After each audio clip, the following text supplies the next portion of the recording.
తెలంగాణ ప్రజాపాలన దినోత్సవంలో CM Revanth Reddy మాట్లాడుతున్నారు. ఇప్పుడు live చూద్దాం. అమరుల త్యాగాలను పలుచన చేసేలా ప్రవర్తించడం సరికాదని ప్రజా ప్రభుత్వం భావిస్తుంది. అందుకే ఈ శుభ దినానికి ప్రజా కోణాన్ని జోడిస్తూ ప్రజా పాలన దినోత్సవంగా నామకరణం చేశాం. ప్రజా ప్రభుత్వం తీసుకున్న ఈ నిర్ణయం 4 కోట్ల ప్రజల యొక్క ఆకాంక్ష, వారి ఆలోచన, నాటి తెలంగాణ సాయుధ పోరాట స్ఫూర్తి. ఈ నిర్ణయాన్ని ఎవరైనా తప్పుపడితే వారికి స్వార్థ ప్రయోజనమే అవుతుంది తప్ప ప్రజాహితం కాబోదు. ఇందులో మా స్వార్థం లేదు. కాంగ్రెస్ పార్టీ కోసమో మా వ్యక్తిగత ఆకాంక్షలతో చేసిన నిర్ణయమో కాదు. మనం జాగ్రత్తగా గమనిస్తే తెలంగాణ భౌగోళిక స్వరూపం బిగించిన పిడికిలి మాదిరిగా ఉంటుంది. పిడికిలి పోరాటానికి సింబల్. అంతేకాదు 5 వేళ్ళు బిగిస్తే పిడికిలి. తెలంగాణలో అన్ని జాతులు, అన్ని కులాలు, మతాలు కలిసికట్టుగా ఉంటాయన్న సందేశం ఇందులో ఇమిడి ఉంది. ఈ ఐక్యతను, ఈ సమైక్యతను దెబ్బతీసే విధంగా సెప్టెంబర్ 17ను కొందరు వివాదాస్పదం చేసే ప్రయత్నం క్షమించరాని విషయం. బిగించిన పిడికిలి కొండలనైనా పిండి చేయగలదు. ఐక్యంగా సమైక్యంగా ఉండే తెలంగాణకు బిగించిన పిడికిలి ఉన్నంత శక్తి ఉంది. ఇది 4 కోట్ల ప్రజల పిడికిలి. ఇది ఎప్పటికీ ఇలాగే ఉండాలి. పెత్తందారులపై, నియంతలపై ఈ పిడికిలి ఎప్పటికీ పోరాట సంకేతంగా ఉండాలి. గడిచిన 5 ఏళ్లలో తెలంగాణ, గడిచిన 10 ఏళ్లలో నియంత పాలనలో తెలంగాణ మగ్గిపోయింది. ఆ బానిస సంఖ్యలను తెంచడానికి మాకు స్ఫూర్తి సెప్టెంబర్ 17. నేను పిసిసి అధ్యక్షుడిగా బాధ్యతలు స్వీకరించిన తర్వాత ప్రజలకు మాట ఇచ్చాము. తెలంగాణను నియంత పాలన నుండి విముక్తి చేస్తామని ప్రజలకు చెప్పాం. గజ్వేల్ గడ్డ మీద 2021 సెప్టెంబర్ 17 నాడు దళిత గిరిజన ఆత్మగౌరవ దండోరం మోగించడం. 2023 డిసెంబర్ 3 నాడు తెలంగాణకు స్వేచ్ఛను ప్రసాదించడంలో మాకు స్ఫూర్తి నాటి సాయుధ పోరాటమే. మా ఆలోచన, మా ఆచరణ ప్రతిదీ ప్రజా కోణమే. అందుకే ఈ శుభదినాన్ని ప్రజాపాలన దినోత్సవంగా అధికారికంగా నిర్వహిస్తున్నాం. ప్రాణ త్యాగాలతో ఏర్పడిన తెలంగాణ రాష్ట్రంలో పాలన పారదర్శకంగా ఉండాలి, బాధ్యతగా ఉండాలి. ప్రతి నిర్ణయంలో ప్రజల కోణం ఉండాలి, అమరుల ఆశయాలు ఉండాలి, యువత ఆకాంక్షలు ఉండాలి. మేం బాధ్యతలు స్వీకరించిన క్షణం నుండి ఆ దిశగానే అడుగులు వేస్తున్నాం. 10 ఏళ్లలో విధ్వంసమైన తెలంగాణను సాంస్కృతికంగా, ఆర్థికంగా పునరుజ్జీవం చేయాల్సిన అవసరాన్ని మేము గుర్తించాము. తెలంగాణ సంస్కృతి అంటే మా ఇంటి సంస్కృతి. తెలంగాణ అస్తిత్వం అంటే మా కుటుంబం అస్తిత్వం అని గత పాలకులు భావించారు. తెలంగాణ జాతి తమ దయా దాక్షిణ్యాలపై ఆధారపడి ఉంటుందని భావించారు, భ్రమించారు. మన సంస్కృతిని, మన స్వాభావిక లక్షణాన్ని అర్థం చేసుకునే ఉద్దేశం వారికి లేదు. నిజాంనే మట్టి కనిపించిన చరిత్ర తెలంగాణకు ఉన్నదన్న విషయం వారు విస్మరించారు. మీ బిడ్డగా, తెలంగాణ గుండె చప్పుడు తెలిసిన వాడిగా అధికారంలోకి రాగానే సాంస్కృతిక పునరుజ్జీవనానికి నాంది పలికాము. ఉద్యమ కాలంలో తెలంగాణ ఆకాంక్షలను గలమెత్తి వినిపించిన, అందశ్రీ రచించిన జయ జయ హే తెలంగాణ జననీ జయ కేతనం గీతాన్ని మన రాష్ట్ర అధికారిక గీతంగా ప్రకటించి తెలంగాణ సాంస్కృతిక పునరుజ్జీవనానికి శ్రీకారం చుట్టినం. తెలంగాణ రాష్ట్ర సంక్షిప్త నామం టిఎస్ నుండి టీజీగా మార్చినాం. ఇది కేవలం అక్షర మార్పు కాదు, ప్రజల ఆకాంక్ష తీర్పు. రాష్ట్ర పరిపాలన కేంద్రమైన సచివాలయంలో ఇటీవల తెలంగాణ తల్లి విగ్రహ ప్రతిష్టకు భూమి పూజ చేసుకున్నాం. డిసెంబర్ 9 నాడు మన తెలంగాణ తల్లి విగ్రహావిష్కరణ అంగరంగ వైభవంగా జరపబోతున్నాం. తెలంగాణ సాంస్కృతిక సారథి గద్దర్ పేరుతో సినిమా అవార్డులు ఇవ్వాలని నిర్ణయించాం. కోటిలోని మహిళా విశ్వవిద్యాలయానికి పోరాట యోధురాలు వీరనారి ఐలమ్మ పేరు పెట్టుకున్నాం. ఇలా ప్రతి ఆలోచనలో తెలంగాణ సాంస్కృతిక పూర్వ వైభవం దిశగా సాగిపోతున్నాం. గత 10 ఏళ్లలో రాష్ట్ర ఆర్థిక వ్యవస్థను కుక్కలు చెంపిన విస్తరిలా తయారు చేశారు. 7 లక్షల కోట్ల అప్పు, ప్రతి నెల 6,500 కోట్ల మేర అసలు వడ్డీ కలిపి బకాయిలు చెల్లించాల్సిన పరిస్థితుల్లో మేం బాధ్యతలు స్వీకరించాం. ప్రజలకు ఇచ్చిన మాట ప్రకారం 6 గ్యారెంటీలను అమలు చేయడం, ఆర్థిక వ్యవస్థను గాడిలో పెట్టడం ఒక సవాలుగా స్వీకరించాం. అప్పుల పునర్వ్యవస్థీకరణ ద్వారా పరిస్థితిని చక్కదిద్దేందుకు శాయశక్తులా ప్రయత్నిస్తున్నాం. ఆదాయ లీకేజీలు అరికట్టాం. కేంద్రం నుండి మన హక్కుగా రావాల్సిన ప్రతి పైసా తెచ్చుకోవడానికి గట్టి ప్రయత్నాలు చేస్తున్నాం. ఈ విషయంలో భేషజాలకు పోకుండా నేనే స్వయంగా పలుసార్లు ఢిల్లీకి వెళ్ళి ప్రధాన మంత్రితో సహా కేంద్ర మంత్రులందరినీ కలిసి వినతి పత్రాలు ఇస్తున్నాను. నా ఢిల్లీ పర్యటన మీద కూడా విమర్శలు చేస్తున్నారు. కాలు కదపకుండా ఇంట్లో సేద తీరడానికి నేనేం ఫామ్ హౌస్ ముఖ్యమంత్రిని కాదు, పనిచేసే ముఖ్యమంత్రిని. నా స్వార్థం కోసమో వ్యక్తిగత పనుల కోసమో నేను ఢిల్లీకి వెళ్ళడం లేదు. ఢిల్లీ ఏ పాకిస్తాన్లోనో ఏ బంగ్లాదేశ్లోనో లేదు. ఇది మన దేశ రాజధాని.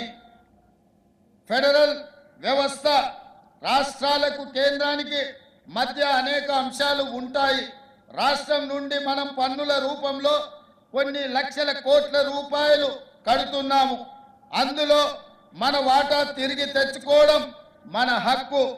ఆ హక్కుల సాధన కోసం ఎన్నిసార్లైనా ఢిల్లీకి వెళ్తాము. ఇటీవల 16వ ఆర్థిక సంఘం ముందు గట్టిగా మన వాదనలను వినిపించాం.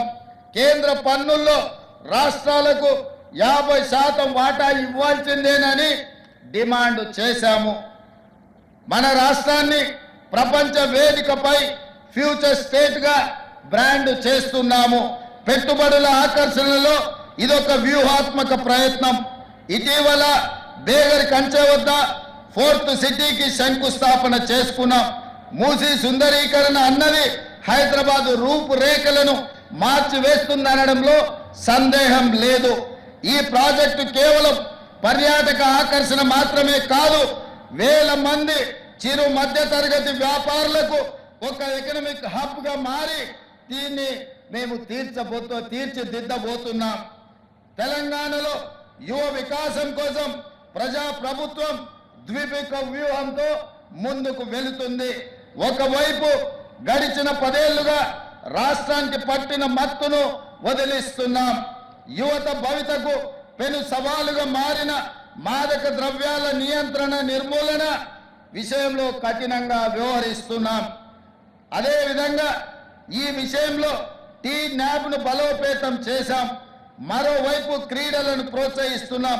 పారా ఒలింపిక్స్ లో మరియు ఇతర అంతర్జాతీయ పోటీలలో పథకాలు సాధించిన తెలంగాణ బిడ్డలను ఘనంగా గౌరవించుకున్నాం. ఇటీవల ఇంటర్ కాంటినెంటల్ ఫుట్బాల్ పోటీలను హైదరాబాద్ లో నిర్వహించుకున్నాం. యంగ్ ఇండియా స్కిల్ యూనివర్సిటీ ఏర్పాటుతో యువతలో నైపుణ్యానికి పదును పెట్టి ఉపాధి ఉద్యోగ భద్రతకు భరోసా ఇవ్వబోతున్నాం. యంగ్ ఇండియా స్పోర్ట్స్ యూనివర్సిటీ ఏర్పాటు తెలంగాణ క్రీడా చరిత్రలో ఒక కీలక మలుపు కాబోతుంది. క్రీడలు సమాజ వికాసంలో కీలక పాత్ర పోషిస్తాయని మేం బలంగా విశ్వసిస్తున్నాం. తెలంగాణ ఫ్యూచర్ స్టేట్ గా మాత్రమే కాదు, క్లీన్ స్టేట్ గా ఉండాల్సిన అవసరం ఎంతో ఉంది. నేను గతంలో చెప్పినట్టు ఆర్థిక సాంస్కృతిక పునరుజ్జీవం మాత్రమే కాదు, పర్యావరణ పునరుజ్జీవనం కూడా జరగాల్సిన అవసరం ఉంది. అందుకే హైడ్రాను ఏర్పాటు చేశాం. ఒకప్పుడు లేక్ సిటీగా పేరు పొందిన హైదరాబాద్ ఈ రోజు ఫ్లడ్స్ సిటీగా దిగజారిపోవడానికి కారణం గత 10 ఏళ్ల పాలకుల పాపమే. వాటి ప్రక్షాళన కోసమే హైడ్రాన్ ఏర్పాటు చేశాం. చెరువులు నాలాలను కాపాడుకోకపోతే భవిష్యత్ తరాలు భారీ మూల్యం చెల్లించుకోవాల్సిన పరిస్థితి రాబోతుంది. ఇటీవల కేరళలో ప్రకృతి విలయ తాండవం మనం చూశాము. వేలాది ప్రాణాలు ప్రకృతి ప్రకోపానికి బలైపోయాయి. ఈ పరిస్థితి హైదరాబాద్ కు రాకూడదు. హైడ్రా వెనుక రాజకీయ కోణం లేదు, స్వార్థం లేదు. అదొక పవిత్ర కార్యం, ప్రకృతిని కాపాడుకునే యజ్ఞం. దీనికి ప్రతి ఒక్కరూ సహకరించాలి. కొందరు భూ మాఫియా వాళ్ళు పేదలను ముందు పెట్టి హైడ్రా లక్ష్యాన్ని నీరుగార్చే ప్రయత్నంలో ఉన్నారు. ఎన్ని అడ్డంకులు వచ్చినా హైడ్రా ఆగదు. హైదరాబాద్ భవిష్యత్తుకు హైడ్రా గ్యారంటీ ఇస్తుంది. ఇది నా భరోసా. ప్రజలను సహకరించాల్సిందిగా నేను కోరుకుంటున్నాను. ప్రజా సంక్షేమం విషయంలో కాంగ్రెస్ కు మంచి ట్రాక్ రికార్డు ఉంది. ఎన్ని ఇబ్బందులు ఉన్నా, ఆర్థిక పరిస్థితి సహకరించకపోయినా సంక్షేమం విషయంలో మా రికార్డును మేమే తిరగరాస్తున్నాం. మిగులు బడ్జెట్తో రాష్ట్రాన్ని అప్పగిస్తే గత పాలకులు 10 ఏళ్ల కాలంలో కేవలం ₹1,00,000 వరకు రైతు రుణమాఫీ చేయలేకపోయారు. మేము అధికారంలోకి వచ్చిన 6 నెలల్లో ఏకకాలంలో ₹2 లక్షల రుణమాఫీ, దాదాపుగా 23 లక్షల రైతులకు రుణ విముక్తి కల్పించి వాళ్ళ కళ్ళల్లో ఆనందం చూసి వ్యవసాయం అంటే దండుగ కాదు, వ్యవసాయం అంటే పండుగ అని నిరూపించి ఈనాడు ప్రజా పాలనను ముందుకు తీసుకువెళ్తున్నాం. 6 నెలల వ్యవధిలో 18,000 కోట్ల రూపాయలు వాళ్ళ ఖాతాలో వేయడం జరిగింది. భారతదేశ చరిత్రలో ఎక్కడైనా ఈ గొప్ప చరిత్ర ఏ రాష్ట్రంలోనైనా జరిగిందా? ఇది రైతుల విషయంలో మా కమిట్మెంట్. మన ఆడబిడ్డలు 87 కోట్ల ఉచిత బస్సు ప్రయాణాలు లబ్ధి పొందారు. ఆర్టీసీ బస్సుల్లో ఆడబిడ్డలకు ఉచిత ప్రయాణం డిసెంబర్ 9, 2023 నాడు ప్రారంభిస్తే ఈనాటికి ఆడబిడ్డలు 87 కోట్ల మంది బస్సుల్లో ప్రయాణం చేశారు. దాదాపుగా 2,958 కోట్ల రూపాయలను రాష్ట్ర ప్రభుత్వం రవాణా శాఖకు చెల్లించి రవాణా శాఖను కూడా పునరుజ్జీవింపజేసి 50,000 మంది ఆర్టీసీ కార్మికులను ఆదుకొని ప్రతి నెల మొదటి వారంలోనే వాళ్లకు జీత భత్యాలు అందే విధంగా వాళ్ళ ఆర్థిక వ్యవస్థను బలోపేతం ఈ ప్రజా పాలనలో మనం చేపట్టడం జరిగింది. అందుకే మిత్రులారా, ఆడబిడ్డలకు 500 రూపాయలకే వంట గ్యాస్ సిలిండర్ ఇవ్వడం ద్వారా 43 లక్షల కుటుంబాలకు మేలు చేశాం. దీనికోసం ఇప్పటి వరకు 282 కోట్ల రూపాయల సబ్సిడీని చెల్లించాం. 200 యూనిట్ల కంటే తక్కువ విద్యుత్ వినియోగం ఉన్న ఇళ్లకు గృహజ్యోతి పథకం ద్వారా ఉచిత విద్యుత్తు అందిస్తున్నాం. ఈ పథకంలో 49 లక్షల కుటుంబాలు లబ్ధి పొందుతున్నాయి. దీనికోసం ఇప్పటి వరకు 965 కోట్ల రూపాయల మేర సబ్సిడీ రాష్ట్ర ప్రభుత్వం చెల్లించింది. ఇందిరమ్మ ఇళ్ల పథకంలో భాగంగా ఈ ఏడాది 4,50,000 ఇళ్లు నిర్మించబోతున్నాం. ప్రతి ఇంటి నిర్మాణానికి ఈ పథకం ద్వారా 5 లక్షల రూపాయల ఆర్థిక సాయం అందించబోతున్నాం. స్థలం లేని వారికి స్థలం కూడా ఇవ్వాలని ఆలోచన చేస్తున్నాం.